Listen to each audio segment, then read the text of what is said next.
तर सकाळी सकाळी इतका पसारा मी काढला होता. काय झालं, का पसारा काढला पुढे जाऊन तुम्हाला सांगेलच. पण त्याआधी मिस्टरांनी आणली होती इस्त्रीचे कपडे, तर ते घड्या घालत होते. बाहेर गेले होते, काम होतं. येताना पाहिलं तर मस्तपैकी इतकं असं छान वातावरण पाहायला भेटलं. चिमण्या वगैरे, कबुतरं. खरंच फ्रेश होतं माइंड. तर पसारा काढलाच होता. तर पसारा एका वेगळ्या कारणासाठी काढला होता. पण म्हटलं ठीक आहे, काढलाच आहे तर मग रांगोळीचे जे काही कलर्स वगैरे होते दिवाळीमध्ये मी ते तसेच ठेवून दिले होते. तर म्हटलं ते आधी व्यवस्थित करून घ्यावे.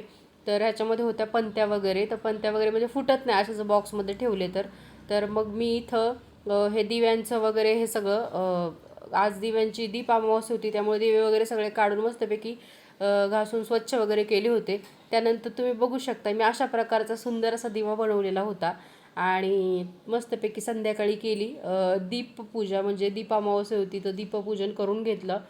खूप छान आणि फ्रेश वाटतं जर आपल्या घरामध्ये असं काही असेल. म्हणजे आता तर ऑगस्ट महिना चालू झाला आहे, सणवार चालू झालेच आहे, तर त्यामुळे तर अजूनच भारी आणि एकदम फ्रेश असं वाटतं. म्हणजे तो धूपचा वास वगैरे इतकं भारी वाटतं ना, मन एकदम प्रसन्न होऊन जातं.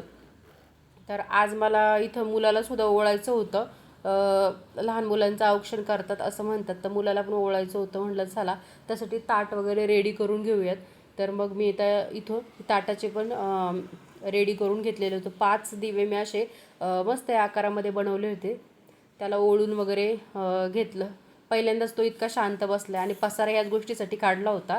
दिवे वगैरे काढण्यासाठी ठेवून दिले होते. तर भेटूयात पुढच्या व्हिडिओमध्ये. बाय.